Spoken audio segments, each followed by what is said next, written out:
For having me, first of all. Congratulations on the event. It's like school, eh? Like nobody sits in the front row. It's like you guys are all sitting in the back. I've never seen jerseys at an event before. I like that. It's kind of throwing me off, so it's good. So listen, I'm here. I have about half an hour. I'm going to try to do about 27 slides in 15 minutes. I'm French-Canadian, so I can speak super fast, so that's not a problem. But I'm going to show you some of the stuff that we're actually talking to some folks in Ottawa about. A little bit of setting the stage first. We're in a spot in life right now where I have a personal fear that our government services are never going to be able to keep up anymore with the stuff that's going on around us. Whether that's artificial intelligence, whether that's blockchain. What does that have to do with the job markets? How we deliver things are very linear in fashion. We will spend 2 to 3 years defining requirements, talking to every single vendor on the face of the earth, and then not quite sure why our requirements become all murky. And then we'll tender that, and then we tend to talk to people outside of government through procurement, which is the absolute best way you would want to talk and engage with people, no doubt. And then after that we get a product and then we start deploying it, and by that time we're like 5 years out. And in 5 years, if you look at the iPad, is 7 years old. So I mean, lots of stuff changes over a 5-year period in technology, as you know. So I mean, my fear is that the digital divide is less and less about the fortunate and the unfortunate from an economic standpoint, social economic standpoint, but it's actually between the government, and not just us, by the way. This isn't just proper to the federal government. This isn't just our problem. Fundamentally, public sectors around the world are facing this problem. But that the divide is actually between government and the rest of the world. It's a bit of a joke, running joke. When you're a public servant in Ottawa, you often carry 2 phones, right? And there's a lot of things you can and cannot do on your phones. And for some people, that's trivial. But for others, it's literally how you live your life. For the most part, you do everything on your phone. If you go to China and you start doing WeChat, you pay your bills, you pay your, everything is done on WeChat.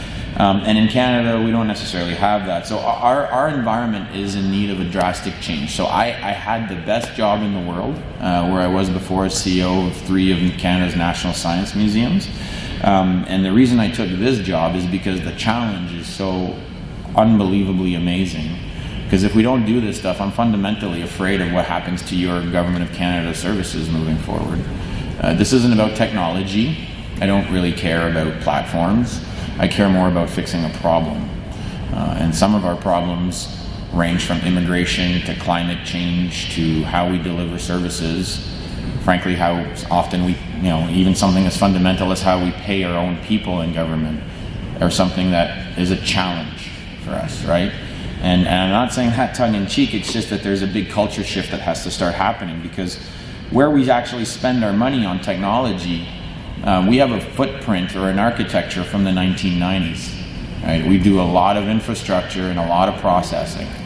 We don't spend a lot of money on engagement. We don't spend a lot of money on analytics, which for an institution that's living in a data-rich environment, you'd think we'd do more of it, especially as policy setters, and that's not necessarily a space where we're investing our dollars. So we have to have a fundamental shift in how we're approaching things at this point to move to more of a digital educational sort of conversation, a digital enablement conversation of our public service, and not a technology one, right? So, this isn't private data by any means. It's available on the Open Government portal, but it gives you an idea of where we've been spending our money as a federal institution, as a network of federal institution. It has been very limited to Toronto and Ottawa, right? Because that's where the big vendors are, because our procurement favors the incumbents, because that's not really easy to get out and do innovative stuff. I'm sorry, we brought someone over from the Government Digital Service, and she's supposed to be assimilating to Canada, and I just said innovative. And it's Olivia Neal's fault, actually, because now I'm speaking British. She hasn't said A yet, by the way. She's been here for 4 months. She's quite stubborn.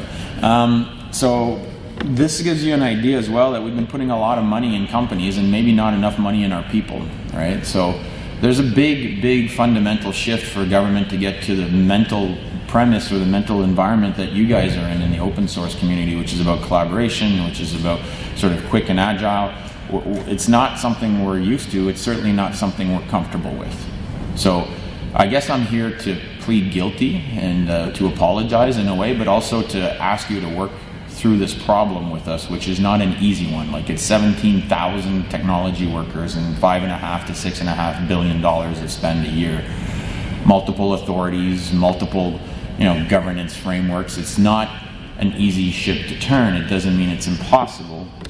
It just means that there's a little bit of a decision-making point that we have to get to. So what we'd like to get to is a place where more and more we're talking about government as an exponential entity. One where content is released by default, where maybe more third-party services are delivered, and then some people tend to freak out when I say those things.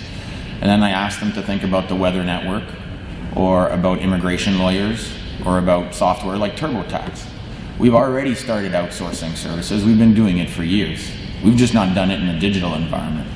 So the more that we can get out there and reduce the access barriers or the barriers of access to government, the more people like yourselves can help us. The more you can do stuff, the more you can grow, the more we grow. We live in a world that's, where historically innovation has happened in a linear fashion, and now it's happening in open innovation ecosystems. And the more that happens, and the more we are enclosed, the less we participate and the less we all benefit. So we have to fundamentally shift the mental mindset of how we deliver public service. So the more you start talking about this problem, the less it becomes about technology, the more it actually becomes about people. And that's why, personally I'm on month 5 now, but that's why I took the job, is I fundamentally believe that, say the word fundamentally again, maybe everybody will get it, but, I can't even start my next sentence. I have a lot of passion for this, and I really believe that the public sector, not just in Canada, right, but we are literally at a crossroads. How we deliver public services is changing and is going to continue to change at a pace that we may or may not be able to keep up with. What happens to the Office of Superintendent of Financial Institutions when the banks all have AI in 3 to 4 years because they're aggressively deploying it?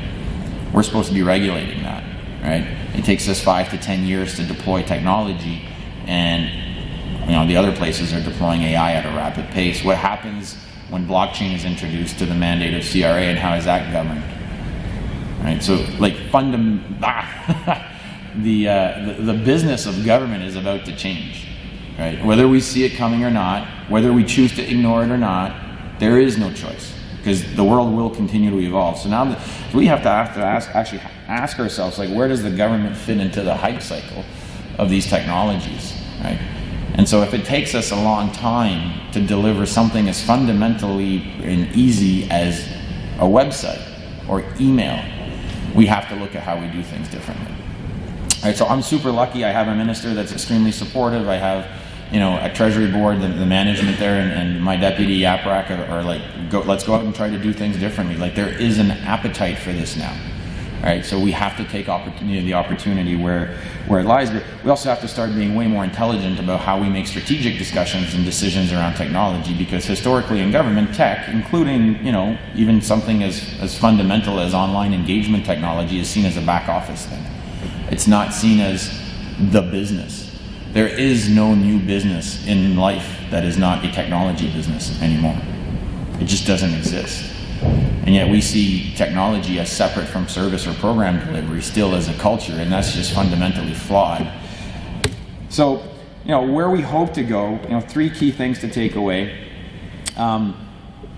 We talked about foundational changes in our approach from linear to exponential, doing more with partners. We'll talk about what we're doing now in a second. We have to just start releasing more content. I don't understand or believe that science should be done in a vacuum anymore. Not in today's world, right?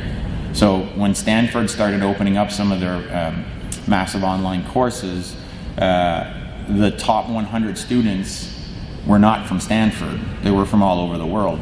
We live in an interconnected society. We cannot necessarily isolate ourselves. So we have to start looking at how we actually, from design, from concept, change how we do services and programs in the government. So that, the service and the open agenda, you're going to start to hear way more about that. We've lost our empathy often when we design services in government, right? It's easy when you're in Ottawa to try to design a service for Canadians, do a little bit of consultation, and then think that you've actually co-developed something with people is probably not the way of the world anymore.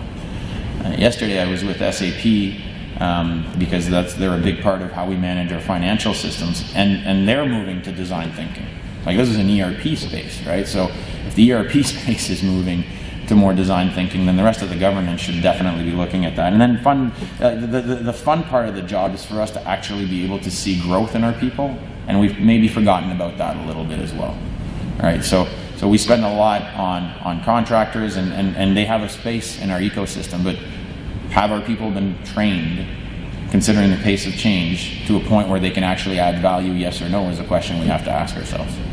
Like, these are big, big pieces. And again, you're not hearing me talk about technology, you're hearing me talk about the mindset change that's required, right? The governance changes that are required.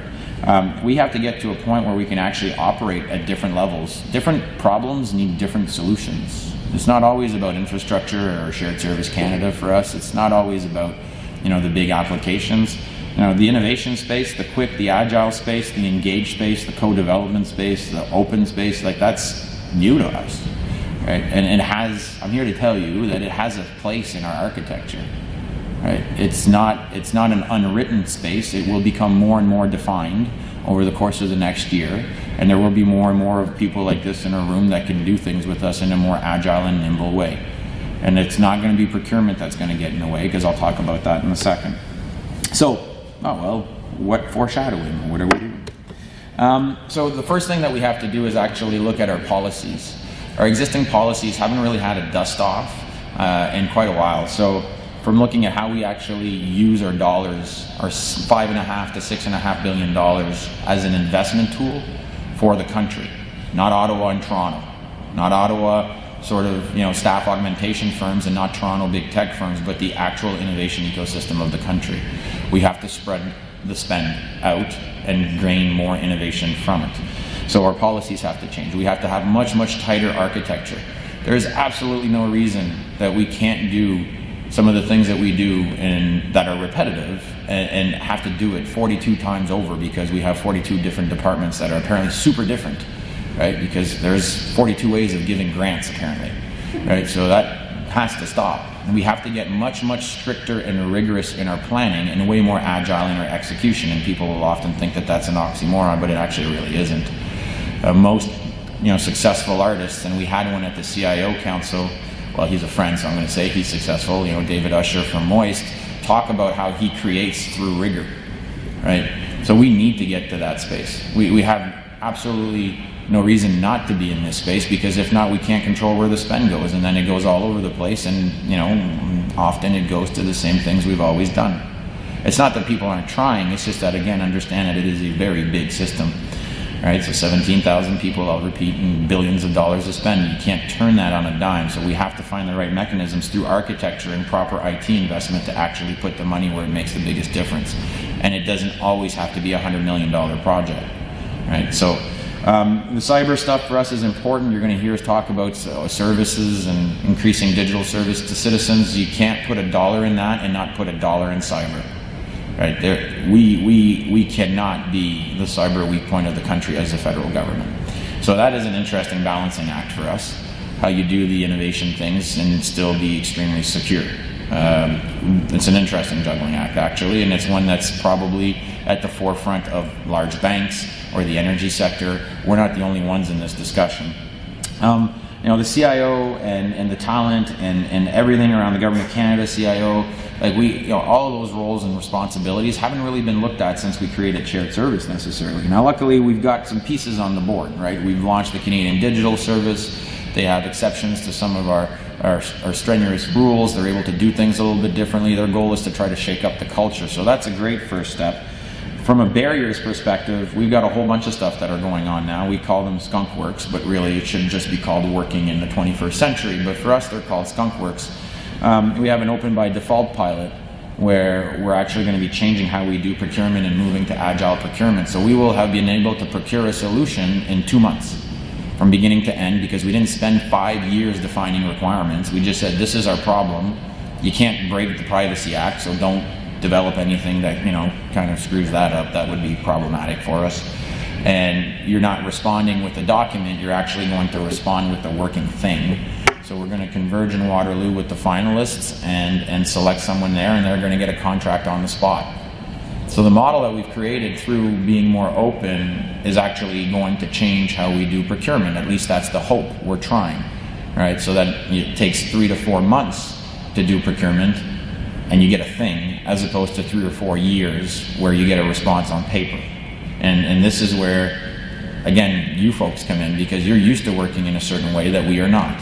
And so we have to get to that space. So, I mean, there's quite a few things. We've created a digital youth advisory council, and they are quite vocal. And I think that's refreshing, because they challenge our own mental premises around what's acceptable and not acceptable. What do you mean you're doing a website and not a mobile thing? Like, why do you mean your website's not more? Like, they're just basic things. You may think they're silly, but sometimes we get used to operating in a certain way and we don't realize certain things. And if we're going to create digital policies for the country, we should really, in large part, be designing them for the, the generation of Canadians we want to serve next. So actually bringing the youth voice, which frankly could maybe do things in a way that we're not used to doing, is quite, well, in my mind, refreshing. For others may be challenging, but certainly in my perspective, it's good to have more voices. You are hopefully starting to see more and more of the branch of that is CIOB and other CIOs around town start to get to social media more. There is absolutely no reason that we should not be working in the open and actually collaborating with people in a way, oh, you laggards that are coming in, you should sit in the front. Totally. We should. So there's absolutely, no, I was just joking if you don't feel comfortable. But like there's absolutely no reason we shouldn't be discussing about our plans, engaging. We see consultation in government as a big, heavy process, when in today's world with social media, it should be an ongoing process. Right? It should be a dialogue, a constant dialogue, because I don't know what you guys are working on that may be revolutionary that I have no idea on. I'm not an expert in this stuff. So you should be telling me. Please don't troll. Troll's never fun, and then you will probably discourage the behavior change that we're trying to create, but nevertheless, it's part of the engagement patterns that we're not necessarily used to. So we've got a digital advisory board where we're bringing private sector views to how we do technology, and that as well is very different. So we're systematically trying to remove the access barriers to government at this point. We will get to a point where, again, open source has a place in our architecture for the federal government. I don't know where, I don't know when, I don't know all the details, but it just makes sense. Right? It just makes sense if we're going to get towards more of an exponential government to actually have open source part of our architecture. We're creating a review board that's composed of business owners, tech people, security people in government, eventually outside voices as well, to help us set up an architecture that's a bit more flexible yet rigorous. And I know that sounds like I'm confused, but I'm not. I'm okay in having very rigorous financial system standards and actually having a different layer for execution around it. Right? So that's where, again, you people come in to help us, because we need to make that shift. So, believe it or not, our planning is a little bit chaotic at times with such a large system. I'm not sure if I'm surprising any of you by saying this, but we have to get to a point where the community in the federal service community is working better together. Right? There's no reason to have 42 grants and contributions projects going on right now. And I'm not sure that's the number, but it's certainly in the multiple dozens. And we have to streamline that a little bit better. We have to make priorities. We actually have to make decisions. We can't let everything happen, because then nothing happens, right? And so, again, I think that this community is used to delivering things in a way that we may not be necessarily used to in our massive waterfall approaches, for example. We don't do Agile very well. So our planning starts to look different when you start looking at how we actually develop solutions in a different way. Not something that we're fundamentally used to. Our governance, I won't bore you with Ottawa slides, because I'm really trying to give you time for questions if you're awake this morning, because it is early. There's an expectation, by the way, from Treasury Board and ministers and leadership in Ottawa that things change. We cannot continue to do what we're doing, because obviously a lot of it is not working. Some of it is, by the way. I'm making it sound like technology in Ottawa is absolutely, completely broken all the time. And that's not true. There are good things that are going on. But we have to change and become a little bit more in line with what's going on around us, as opposed to just doing things in the way that Ottawa does it. So it's a very different conversation. So our project management oversight is going to change to put, again, more rigor at the beginning of the process. We need to get back to basics. We develop solutions sometimes and we don't have an owner. So from your world, that would probably sound silly if you don't have a product owner. We don't have a business owner in probably a quarter, at least, if not half of our federal projects. Or it's certainly not clear. And having 3 owners is probably worse than having none, right? So we need to get back to project management basics here and actually have someone that's designing the thing and someone that's delivering the thing. And they're not the same, right? And because if not, then we'll never get to a point where we're actually delivering something that makes sense. So some of the other big ideas that we're working on, we're looking at, how do we create a center of excellence for AI and blockchain? We know this will fundamentally disrupt everything we do. Maybe blockchain is a fad. And don't quote me on Twitter or misquote it. I doubt it, but maybe it is, right? But we need to actually understand this. We need to have our hands in a few projects here to actually be able to comprehend what this will do, or what it is already doing in some cases in the world around us. What do languages look like in 5 to 10 years with machine learning behind the translation engines that are online? I have no idea. Right, but it's going to change government. Certainly need to have a policy discussion around official languages. Why couldn't we communicate in all of the languages of our First Nations or our Indigenous populations in Canada, as well as French and English? We have that technological capability soon. It's coming. So like all of these things we need to have a look at. So we need a different lens on technology. We're looking at a pilot on Talent Cloud, which will change how we do recruitment and HR management. There is no reason that we can't get people in line with the gig economy in the government of Canada. We still try to go recruit people with, here's a 35-year career and a pension. And all the tech companies, we say that too. They go, people will run away from us if we offer that. Right? People are looking for flexibility, they're looking for mandate, they're looking for different things. So we have to find a way to make our HR way more porous in the government of Canada, so that people can come in for short term, people can get out, and we're actually creating an ecosystem and not always recycling the same ideas, but actually getting some different thinking going, different skill sets. So that's something that's on the table now as well. The big part of what we do is governance, and we have to look at our governance as well.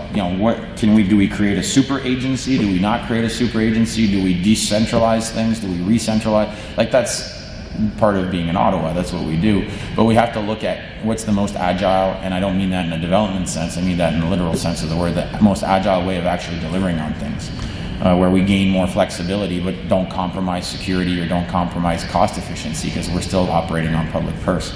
So another big idea we're looking at is how do we, we have like, I don't know, I'm exaggerating, 10 policies that deal with digital, right? From the service policy to the information management policy to the cybersecurity policy. And then we assess deputy ministers at the end of the year on that.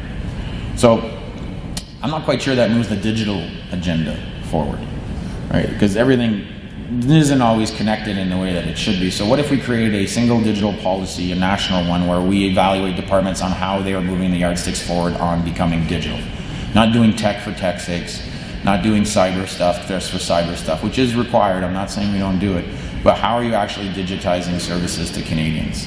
How do we make it a policy objective that has open and that has service at the core, with IT, IM, and cyber as enablers, not as standalone pieces, to actually start changing the behavior in town more at a strategic level? So, I mean, there's a lot of things we're doing, there's a lot of things we're looking at. Love your feedback. I'm easy to find online, so feel free to have a conversation. I may punch you over to people once in a while because my wife gets upset when I'm on my phone all the time, rightfully so. But we have a team at CIOB that is engaging more and more. We have a team of digital technologists in government that are joining now from other sectors. We have existing resources in government that are starting to communicate more. Like, this is a fun time to be in the public service right now, right? Because we are at a tipping point. Either we do this well, or we are going to be in a heap of trouble. It's not a question of if. We have to do these things. And so community like yourselves is fundamentally important to the culture shift. If we don't change how we behave, and leverage the eagerness that we have in the system right now, and don't try to put a 3-year lens on this and try to cram as much in as we can, we may be in a period of time for the next 10 years where we are really struggling because of technology. As technologists, that's kind of a sad statement to make. So anyways, on that note, I think I managed to keep myself about 10 minutes for questions. It's very rare that I'm actually on time for anything. So please turn it over to you for questions. I just want to agree with you with the general strategies. I just wanted to share a good news story. This week, we took the Prime Minister's website, which was running on Drupal with Microsoft SQL Server for the last 4 years probably, and we finished the migration over to MySQL. And so this will save taxpayers $300,000 a year in licensing. It's a cluster, high availability, high throughput license. So this enables PCO to reutilize the backend or other applications. It basically frees up $300,000 per license per year for the next however many years that you're doing that. So if everybody in this room, and we've all got similar goals, and we all see the open source advantage, and basically it's about delivering services and better utilizing resources. So basically, everybody benefits, and so I just wanted to share that. And it's really good to see you out here. Excellent. Well, I'll just answer by thank you for saving us $300,000. That's probably the part of the sentence I hung on the most per year. And yeah, reuse, community development. We have 17,000 people.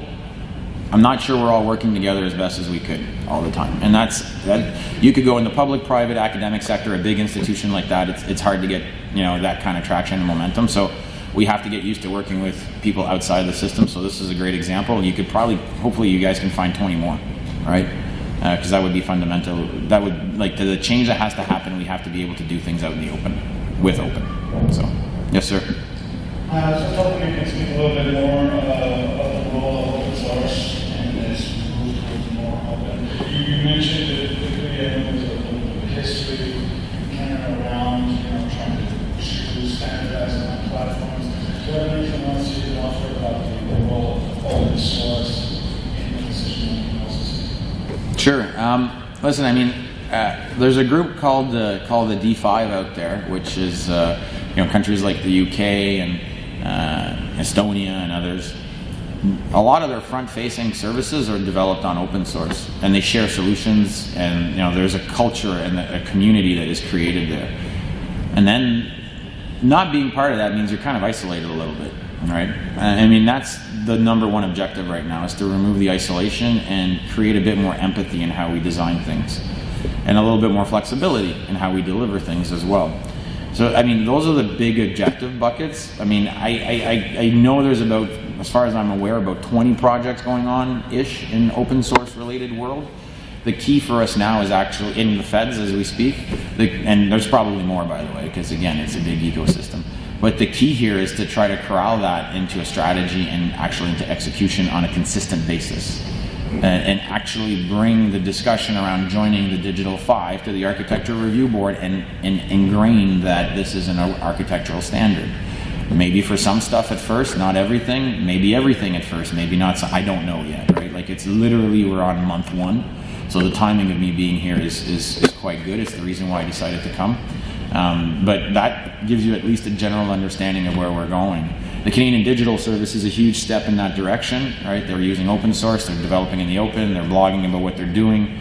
I always joke around, well, half joke, that I wish that the Canadian Digital Service in 3 to 5 years is an obsolete concept, because the entire public service is working that way, right? That should be their goal, is to make themselves obsolete, because the government is working that way thanks to them. So there's pieces on the board. It's a little bit early right now, but I mean, it's kind of giving you an idea of the mindset anyways, hopefully. Yeah, that's fine. One of the things I was working with either the municipal government or employees, whenever they do fix or use something that is open, a lot of times they're not allowed to share.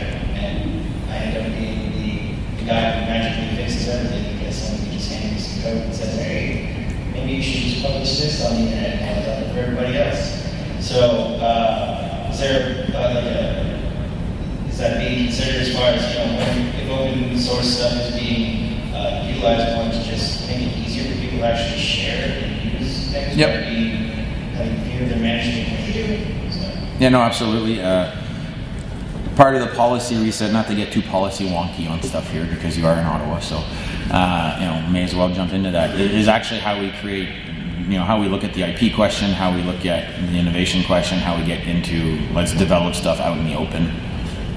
So again, like keep in mind, month 5 on the job, not making excuses. But by the fall, the intent is that these policy changes have been proposed, and by April 1st, 2018, they start coming into effect. That includes accessibility. Accessibility by design, by default, whatever you want to call it, has to happen for us, not just in external facing services, but within the government as well. So the easiest way to get there is to do things with others and to share and to leverage and to leapfrog and to grow. So back to the culture part, that is the fundamental roadblock. There's a lot of appetite for change now, so we just got to put it on paper and make it policy. And then once it's in policy, we have to communicate it. And once, not just communicate it within the system, but communicate it outside of the system as well, so that people start, getting on the same page. Things like GitHub and other things are fantastic for us. Not sure we're using it enough. So that's also part of what we're looking at. We're using it. And I'm sorry to the CIOB gang that's sort of sitting over there. It's not we're not using it, but I'd like to see 17,000 people use it. Because then think about the amplification power that would be huge. I got time for a couple more, I think. So, and there's tentative hands that are going up. So. Yes. Oh, that's not tentative. Go ahead. Quick question about user experience. I know you touched on it a little bit. Right now, there's the CS designation. UX is kind of not necessarily specifically defined, and all to maturing government campus UX capability through any policy change. Yeah. Can I expand your question a little bit, if that's okay? UX, data science, you name it. Anthropologists. The definition of what makes a technologist in any sector has changed a lot over the last 5 years. And not sure that we've given a solid look at the technology needs of the people in the federal government. So that's on the table for discussion. We've got a new group that's looking at sort of the horizontal skill sets of technology moving forward. Again, and not making excuses. It's a large system. It's going to take a long time to start ingraining that, but UX is part of it. It has to be a part of it. Right? You've heard me mention a few times, I think we've lost our empathy in how we design our solutions because, a few departments do this very well, others don't do it at all. And so that gap of having someone beside you when you're actually developing a solution and actually talking to a human being, even better in our case because of scale, thousands of human beings over the course of the design, is not something that's ingrained across the entire enterprise. It's something we have to get to. If you're on LinkedIn, you're starting to see some departments actually hire UX teams and build that capability. We have to look at that. We have to look at data science. We have to look at a whole bunch of different segments of technology. That's not just about our definition of a CS category. If you're there, is 2 years of post-secondary education in technology. I'm a history major, so I don't know how I got here, frankly. Right? If you look at the path that we've apparently laid out for people. Absolutely, it's on the table. Again, has to be a concept of engaging with the community to figure this stuff out. There is nothing that isn't on the table, frankly, because we have to pivot. We're at a pivot point. So when that has to start with people. I fundamentally believe it has to start when investing more in training, keeping up to date on skills. Agile is not something you're used to hearing. Our Treasury Board submission processes, for those of you that are not in Ottawa, if you have a certain project of a certain size, you have to come and get Treasury Board approval, is only designed for waterfall. Right? So even how you come and get your authorities to execute projects need to be looked at fundamentally in a new landscape. Everything is on the table. Right? So I don't know if that is comforting or discomforting. I will, okay, thumbs up, so I will let you guys decide that, but we're in a fun time with a lot of support, so we got to leverage it. I got time for 2 more? I have a question. An innovation agenda often requires adopting new technologies and going outside the box. Do you have any comment on how procurement is going to keep up with working with non-traditional companies and allow innovative emerging technologies to win some of these bids to get into some of this work in the government with your innovation agenda? Yeah, you heard me mention, I don't know if you were in or not a little at that point already, but we are piloting a procurement system now that we bring the problem to the street. I don't want to spend 2 to 3 years defining requirements because if I wanted to define requirements on how to communicate, I may be spending 3 to 4 years defining the needs that I have as government for a pen, when really I need Siri, you know, and completely miss that boat. And then by the time I've bought the pens, it takes me a few years to deploy them. Siri's moved on to something else, so the cellular device is no longer a thing because we're all going to have implants.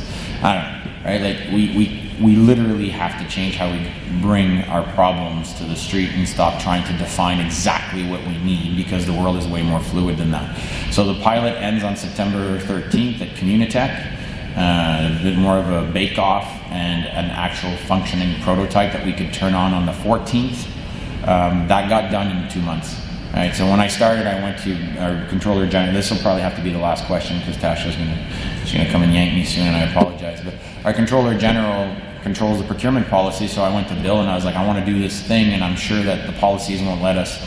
And Bill was like, okay, well, you know, I get blamed on a lot of stuff in government, so why don't you give me a day? And the next day he came back and said, no, you got policy coverage to procure this way. We don't need to change a thing. And then I went to Public Works, or sorry, I'm dating myself now, but CSPS PSPC, sorry, I get them confused all the time. See, land of acronyms, Ottawa's, and said, I want to do this new procurement thing, but I'm sure you won't be able to help me out. I was super pessimistic about it. A week later, they had this new mechanism.